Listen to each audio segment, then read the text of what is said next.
All right, we're live. I feel like, I don't know, I feel like there's not as many people here as there could be.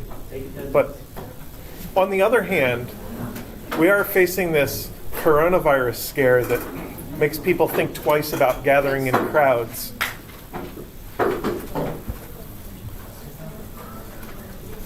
If somebody has flu-like symptoms or a fever, I don't want them to feel bad for staying at home.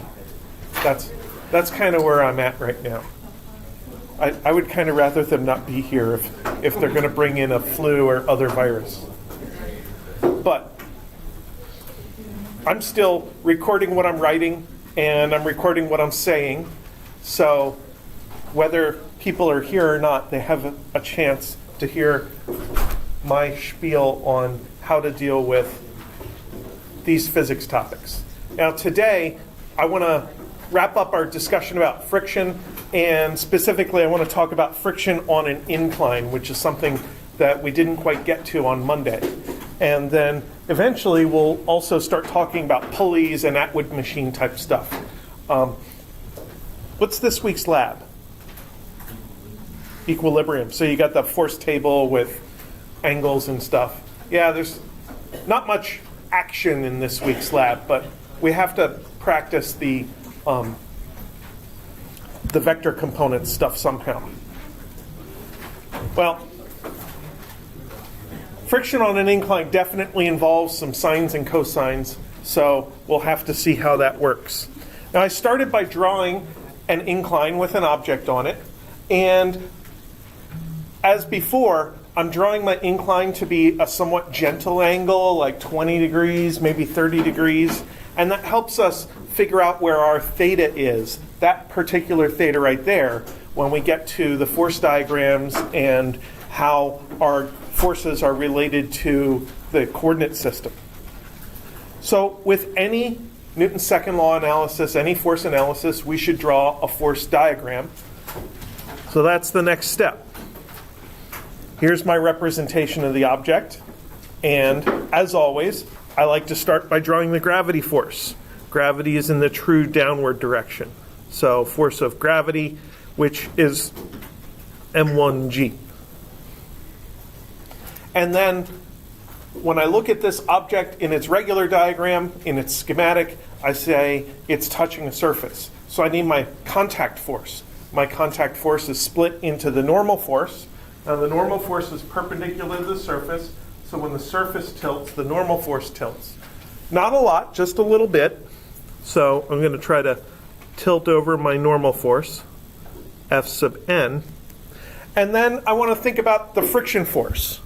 Now friction is supposed to be along the surface, opposing sliding. Now if you just set this object there and let go of it, it's going to try to slide downhill. So friction should oppose that. Friction should point uphill. So I'm going to put in friction uphill. Force of friction. Now before I go on, I want to think about something.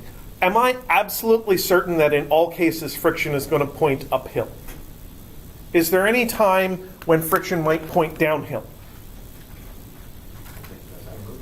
If the object is actually moving up the hill.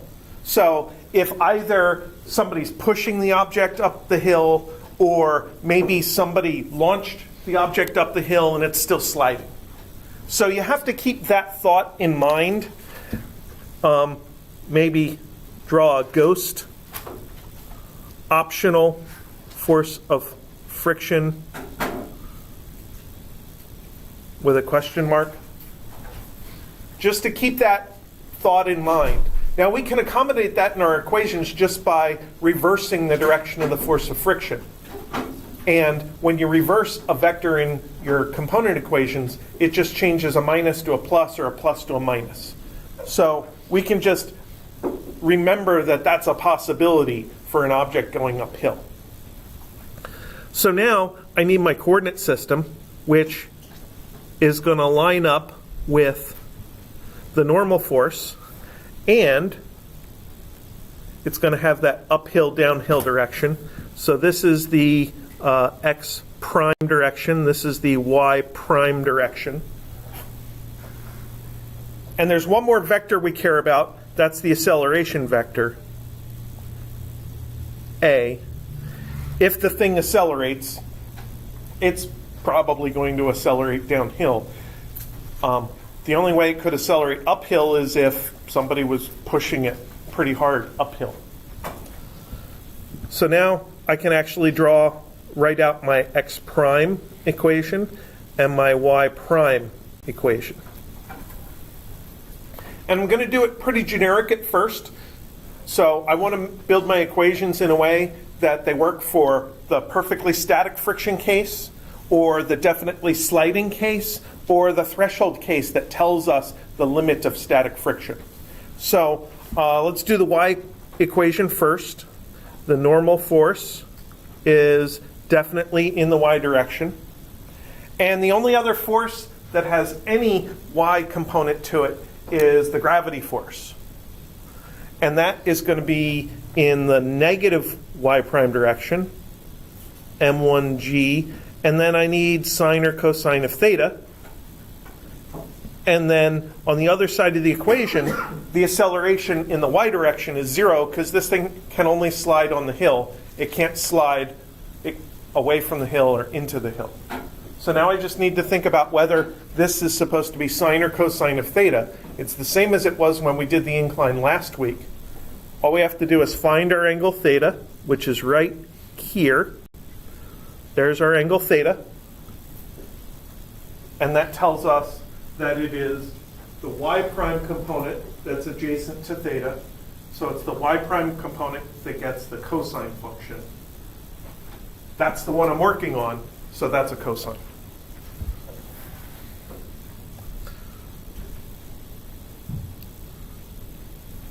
So that's my y prime equation. It's actually the same as it was for the frictionless incline that we did last week.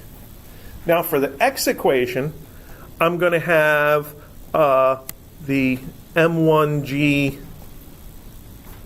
sine theta, and then I'm going to have a minus force of friction is equal to m1 A1.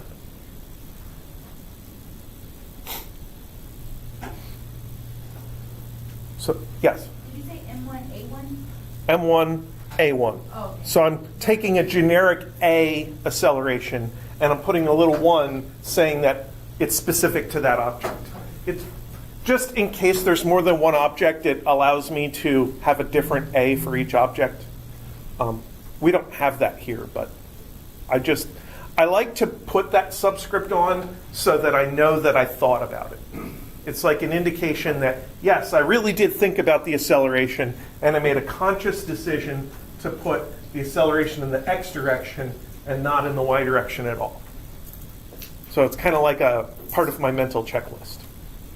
So those are my generic equations of motion that can apply to static cases at rest, the threshold case when your object just barely breaks loose from static friction, and then the sliding case. So let's look at rest. Oops. Hey, where's my eraser button?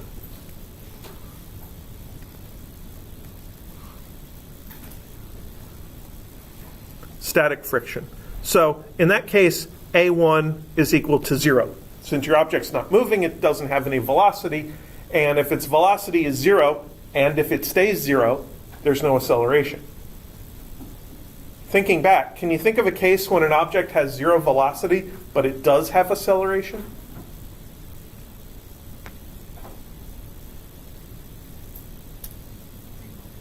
When you throw something up in the air, at the very top it has 0 velocity, but it does have that acceleration due to due to gravity because it is in free fall.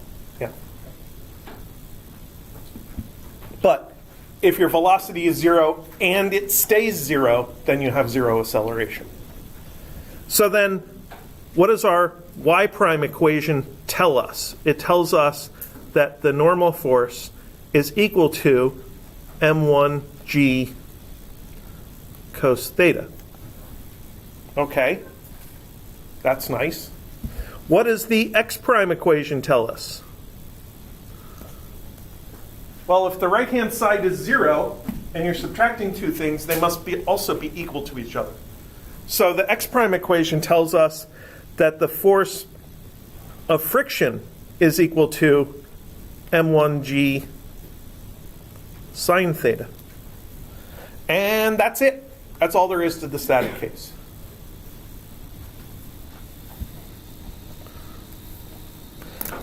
So we learned about the coefficient of friction, mu.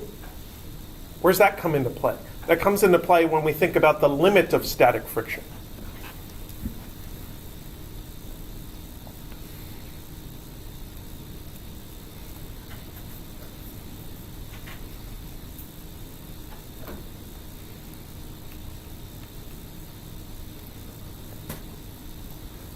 So with the limit of static friction, we keep A1 equals 0, which is what told us that the force of friction turned out to be m1g sine theta in this case. But we also have the force of friction has to be less than or equal to mu static times the normal force. So that's as strong as static friction is allowed to be, is mu times the normal force. Another way to phrase that is F max is equal to mu static times the normal force. If something is less than a certain amount, then that certain amount could be called the maximum. So I'm just taking my inequality and turning it into an equation. And the equation describes the threshold condition, the edge of the inequality, the edge of the allowed values. So now this value is equal to mu static times m1g cos theta. Because I know my normal force, and all I have to do is multiply it by mu. So as long as this actual friction force is less than the maximum friction force, we're okay.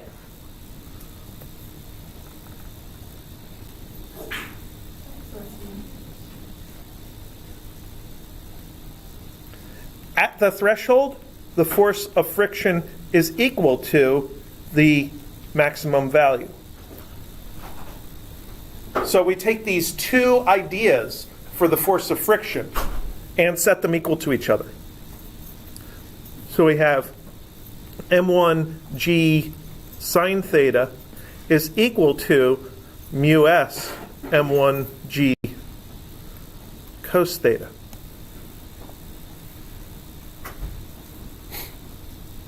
Is there anything we could simplify here? Cancel out the m's, cancel out the g's, and then we get sine theta equals mu s cos theta. We divide both sides by cos theta and we get tan theta on that side is mu s. So that's saying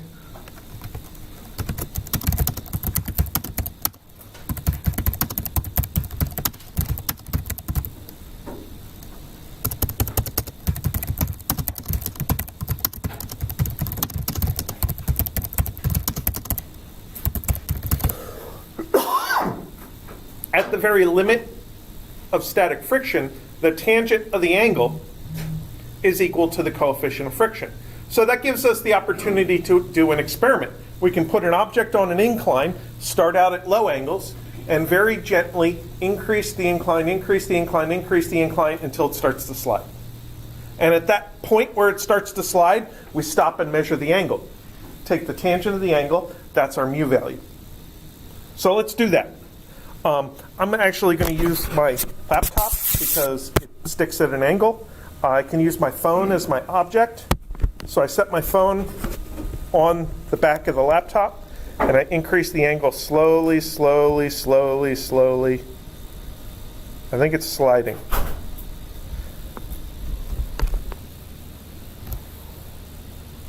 Is it moving? Like very, I very. think it's moving really, really slowly. So then I measure my angle, 40 degrees. Super accurate measurement.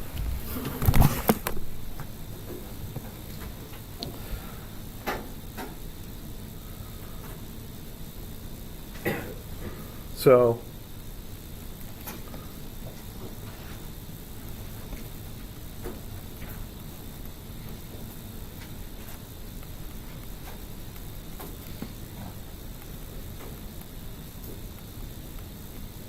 starting at 40 degrees.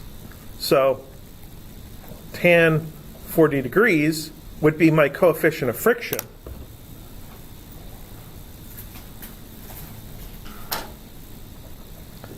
Tangent of 40 is 0.84.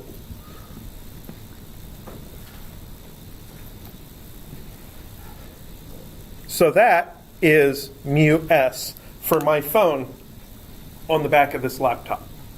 That's interesting. It's actually a fairly grippy surface. For car tires on roads, it's around 0.7. So this is a little grippier than our car tires on roads. So that's pretty neat. I have another surface I can try. I have this faux leather binder, and I'm going to put the phone on that. Any guesses as to the angle I'll get to? So let's try this.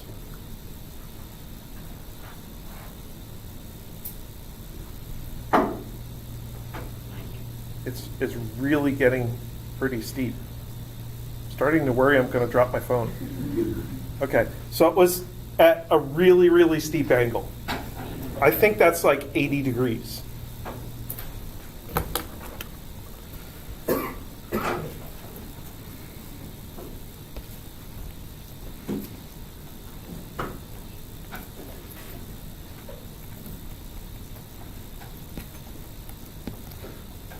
Oops, 80 degrees. And the tangent of 80 degrees is equal to not twice as much as the tangent of 40, because the tangent is not a linear function, 5.7.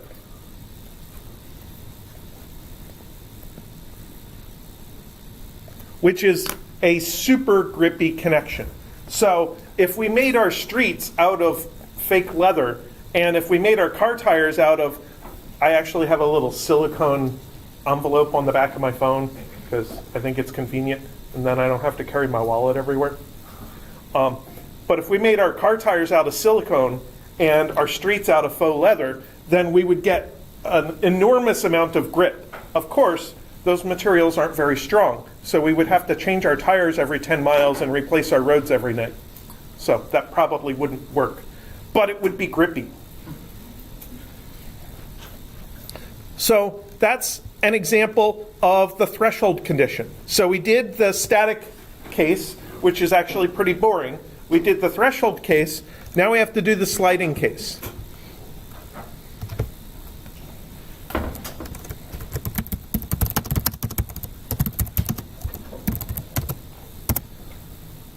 So let's say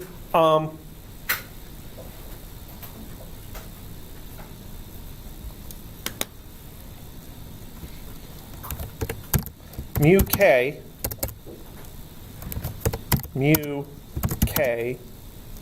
equals 0.3.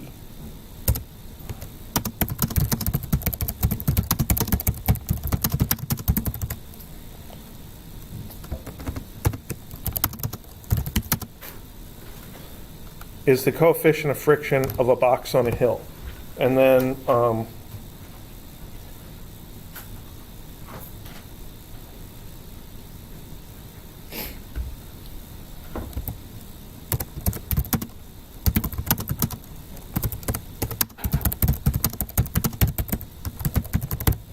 and the hill is 40 degrees from horizontal,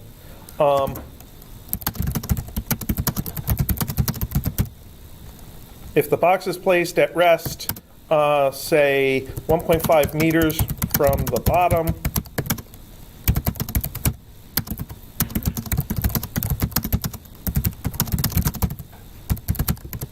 how fast is it going when it gets to the bottom? That's the kind of multi-part question that is probably on the homework and could possibly be on exam 2. So let's see how we analyze this. So I'll start back at the beginning and redo my equations. So there is my 40-degree hill. Note, I don't have to draw it to scale. I'm still drawing a sliver of an angle to help me out in finding my angles. There's my M1. So we're going to have force gravity is M1G, force normal, and force friction. So the y prime equation, again, was force normal minus m1g cos theta equals 0, which tells us that force normal is equal to m1g cos theta.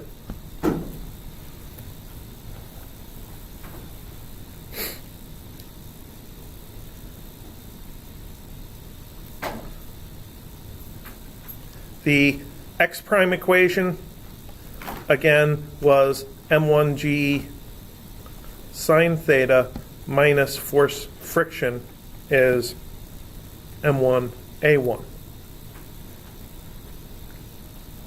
So let's assume kinetic friction. That is, force friction equals mu k times force normal. Kinetic friction, we don't have any control over. Kinetic friction just is a value. So all we have to do is take that normal force, multiply it by mu k, and we get the kinetic friction coefficient. So we get m1g sine theta minus mu k m1g cos theta equals a1. So that's our x equation of motion. X prime tells us that now.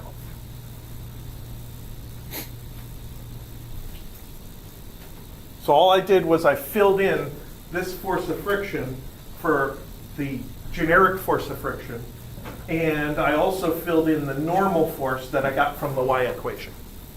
So now I have this big ugly equation. Let's simplify it first, and then we'll put numbers into it.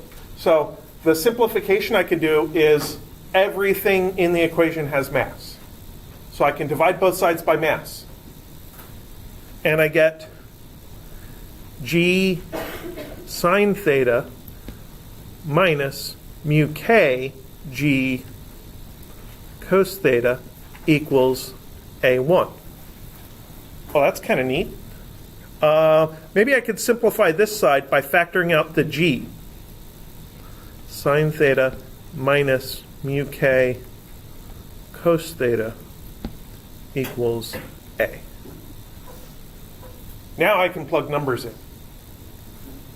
So this is 9.8 sine 40 degrees minus 0.3 was my mu k cos 40 degrees is equal to a1.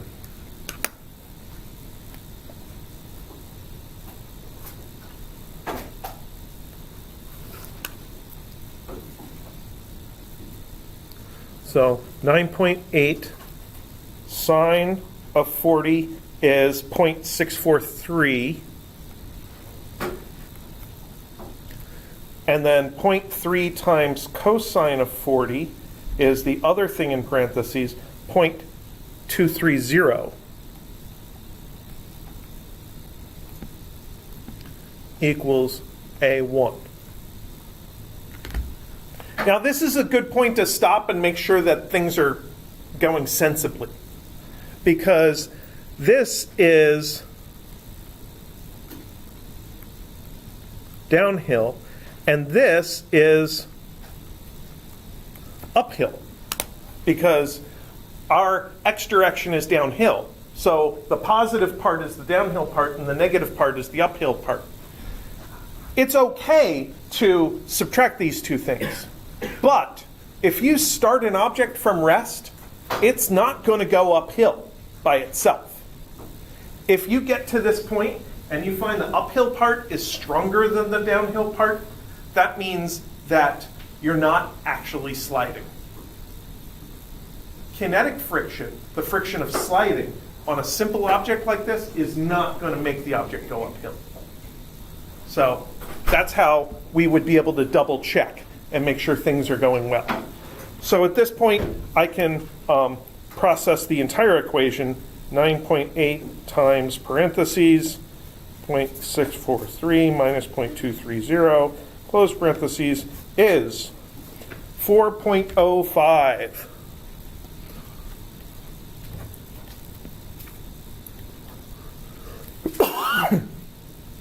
That is my acceleration.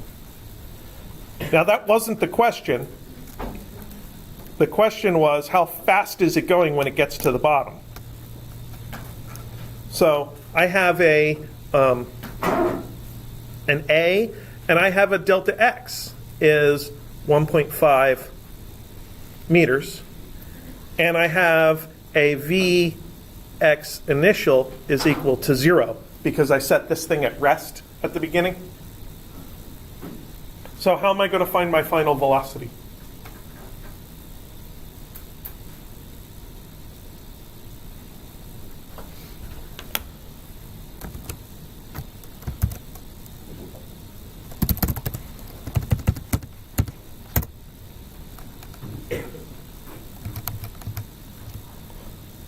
I need to go back to my kinematics equations and think about, where am I going to find my final velocity? I could find it from the delta V, but I'd need to know how much time. I don't know the time, I know the distance. But I can take acceleration and distance and combine them, and that tells me V squared. So I'll use the V squared equation. So V final squared is V initial squared plus 2A delta x. So 2 times 4.05 times 1.5 times 2 times 1.5 is 12.14. That's V final squared. So V final is the square root of that, which is 3.48 meters per second. So that's how fast this thing is going when it gets to the bottom. So this is partly a reminder of why we did 4 weeks of kinematics talking about acceleration and velocity, because the information we get out of our force analysis is acceleration. And often what we're concerned about is velocity. So we would need to process that and know a little bit more about the situation, like that distance, in order to figure out how that acceleration is related to a velocity. So that was all about friction on an incline. We had the static case, we had the threshold case, and we had the sliding case. Any questions about friction on an incline? Okay. Now I want to shift gears completely and talk about pulleys.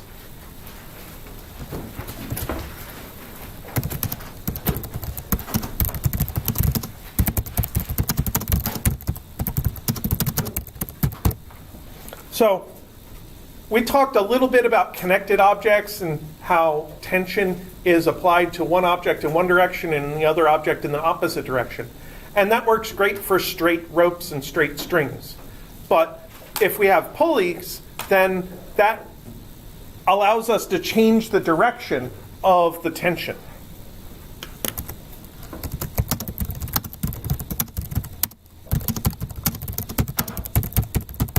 Now we're going to deal with something called an ideal pulley. An ideal pulley is very light, which means it has no mass, and an ideal pulley has no friction. And if a pulley had mass and or friction, then we would need a separate equation of motion just for the pulley. And that would get in between our objects. But since we are going to deal with ideal pulleys, we're not going to have to worry about that. So the easiest case to deal with, I think, is the half-Atwood machine. So I think that's where I want to start.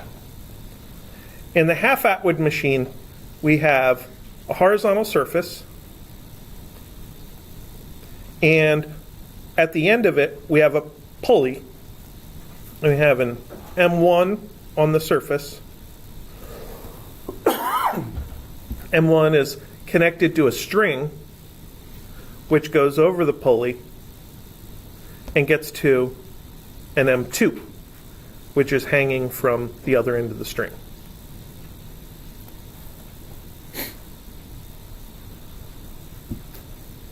So when we deal with this situation, we need really two separate force diagrams.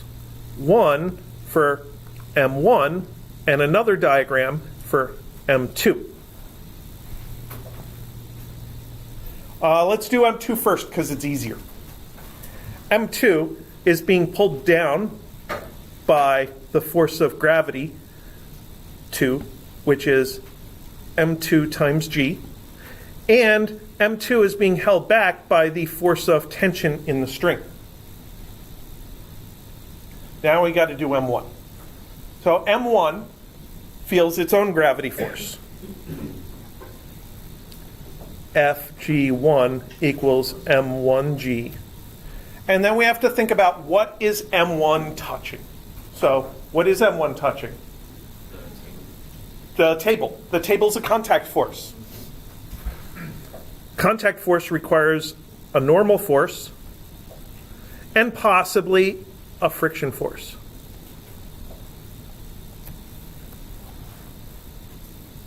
And then what else is M1 touching? The string. And for M1, the string pulls this way, force of tension.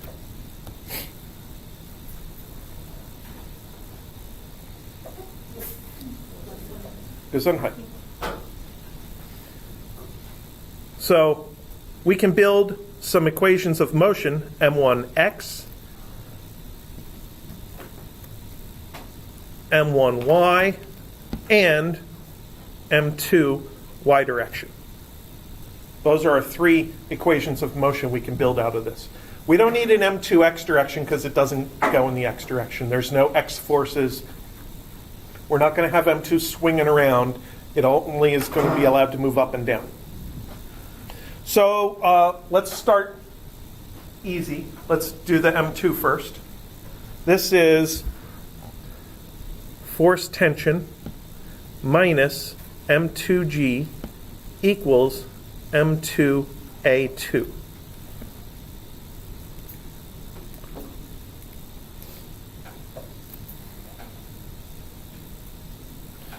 Now we'll go over to M1. Let's do M1 y direction first because it's easier. This is force normal minus M1G equals 0 because M1 doesn't move in the y direction. M1 only moves sideways. And then M1 x direction is force tension minus force friction is equal to M1 A1.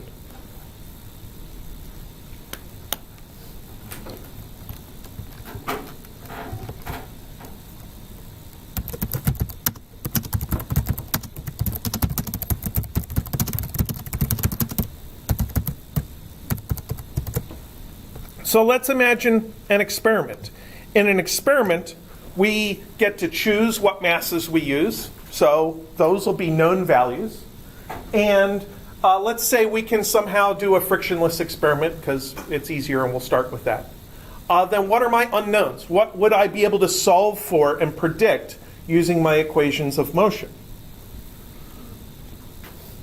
Well, I have A1,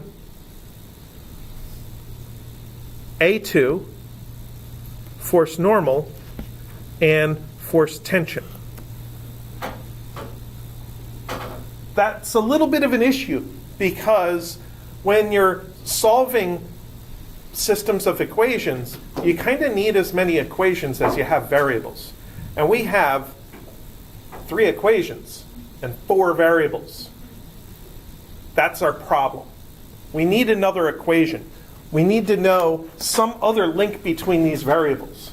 So the normal force is easy because it just comes from that mass. This equation links 3 of our unknown variables, and this equation links 2 of our unknown variables. We need another equation that links 2 variables.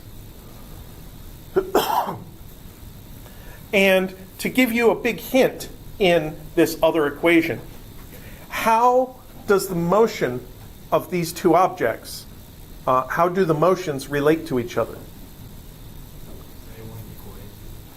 Sort of, A1 equals A2. We just have to think about direction. So as M1 moves in the plus direction, M2 moves in the minus direction, which means that their velocities are opposite and their accelerations are opposite. So our 4th equation is A1 equals minus A2.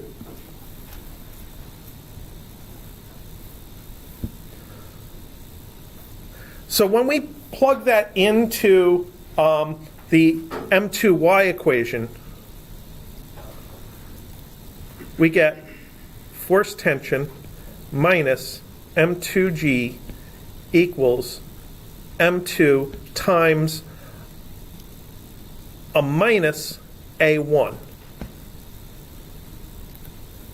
That's technically what we get. This is what most people do to it. Most people take that equation and multiply both sides by minus 1. So that gives us a minus force tension plus M2g equals M2A1.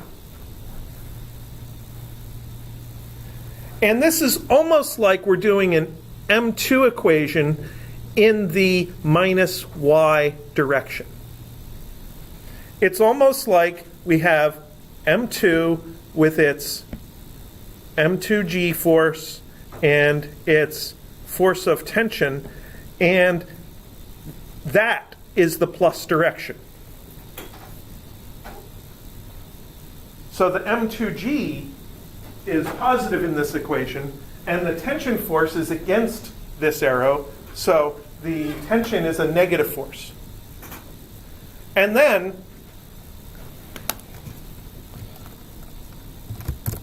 when M1 moves in the plus x direction, M2 moves in the minus y direction,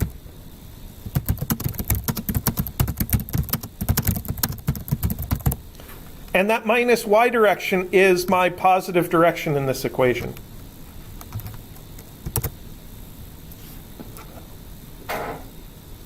So then my acceleration of object 2 really is the same as A1, which makes my system collapse down into fewer unknowns. Now I have 3 equations and 3 unknowns.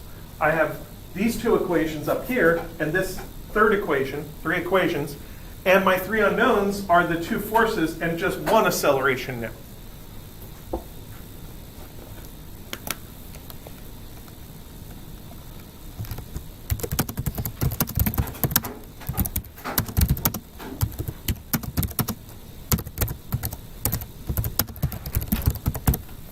So we're going to solve this, and we're going to solve it by adding 2 of the equations. The M1x equation, which is disappearing off the top of the screen, and the M2 minus y equation. So what do we get? are there any positive forces left over? So out of these two equations, the only positive forces are the force of tension, which is going to get canceled out by that negative force of tension. We have an M2G. That's a positive force. So I'll write that down. M2G. And do we have any negative forces? We have the negative friction. Was a possibility. I guess I said it could be frictionless, but I'll leave friction in there. Minus force of friction.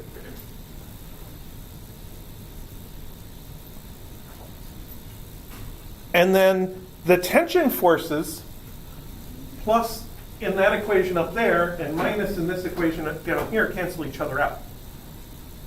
And that's all my forces. And this is equal to M1 plus M2 times the acceleration.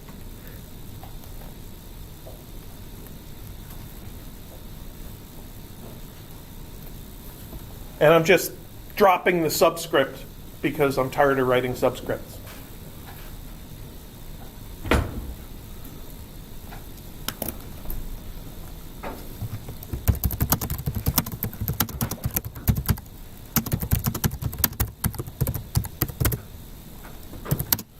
So this looks like an F equals MA equation. It looks like an F net equals MA equation.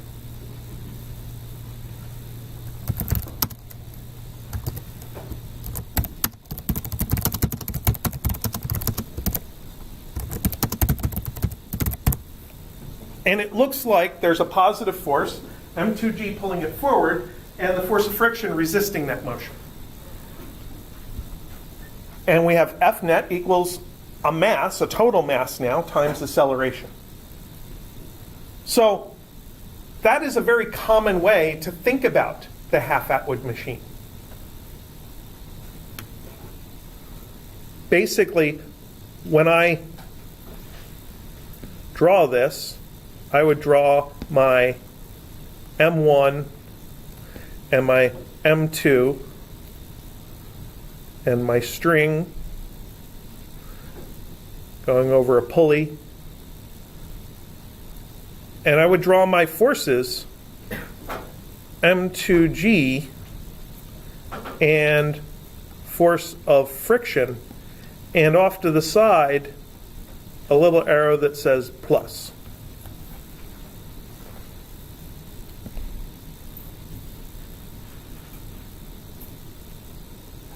And I call that the forward direction. Because if you let this thing go, if it moves at all, M2 is going to fall down and M1 is going to get dragged across the table. And I call that the forward direction, the direction things are trying to move in this system. And I let that be my plus direction. So the M2G is pulling with the plus direction, and the force of friction is resisting against the forward direction. And then those are my only two forces that I care about in this part of the analysis. So the equation looks like this. F net external equals M total times A. So all I have to do is think about the external forces, the ones that are coming from outside of my objects. M2G is coming from the Earth. That's an external force. My force of friction is coming from the table. That's not one of my objects. So that's an external force. What's not in here? The tension is not part of this. The tension is a force that connects my two objects. So that doesn't affect this analysis.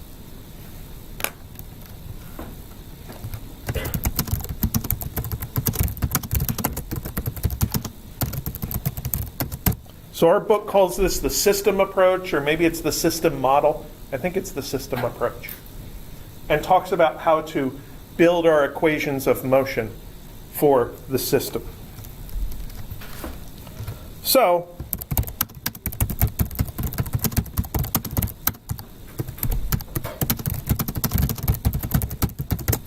if we have a frictionless table and these two masses are equal to each other, then what's the acceleration? This is something we can figure out at this point. So we have m2g equals 2m2a. If the two masses are equal, then they're both equal to m2, and m2 plus m2 is 2 m2s. And then this was genuinely m2.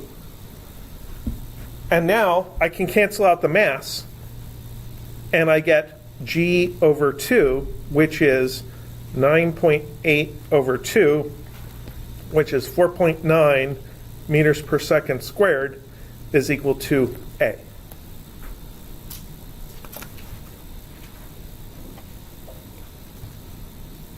So this system can't accelerate with the full gravitational acceleration because it's not free fall. There is an object that is moving, M1 is moving horizontally, but it's not having gravity resist that motion. There's nothing resisting M1's motion except its own inertia.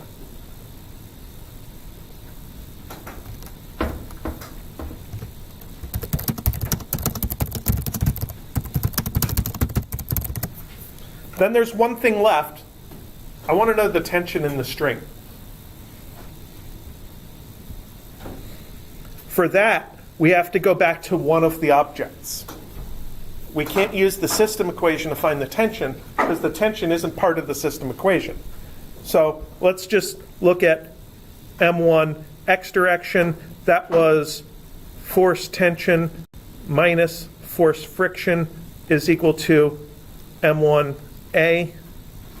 So then the force of tension is equal to M1A, which is M1G over 2.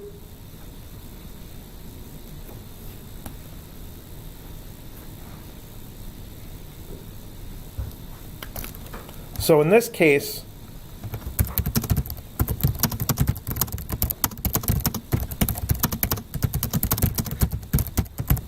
the tension is only half the weight of one of the objects. So we have this M1 up here and M2 down here and a string, and that tension is not strong enough to hold back the weight of M2. That's why the system moves. That's why M2 is allowed to move, because gravity is stronger than the tension. And how strong is it? It turns out, if the masses are equal, it's exactly half the weight. So half of the weight force on M2 is used to accelerate M2. The other half is transferred through the string back to M1 to make M1 accelerate. So we figured out what the entire force of gravity on M2 does. All right, we'll come back on Friday and do a couple more Pulleys examples, half Atwood machines, full Atwood machines, and then you'll be totally ready to finish your homework over spring break.